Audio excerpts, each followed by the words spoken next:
Binance futures trading for beginners. Hey everybody, welcome back to the channel. In this video we're going to learn how we can actually do futures trading for Binance as a beginner. Now if you open up Binance, first of all you need to make sure you are on the pro interface. Now first of all, let's discuss what is futures trading.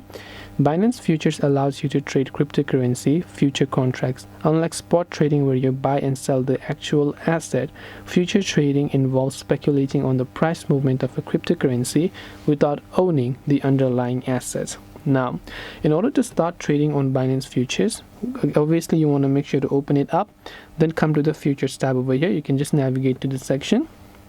Now first you need to make sure you have got funds over here, so you can transfer funds to futures wallet from your spot wallet.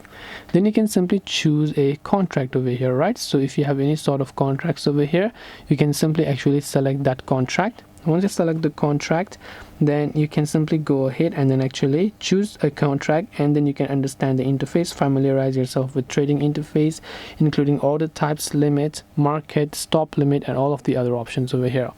So this is one of the tutorials of Binance futures trading. Hope this video was very helpful. If you have got any more questions, feel free to also leave them down below. Thank you for watching till the very end of this tutorial, and see you soon in the next video.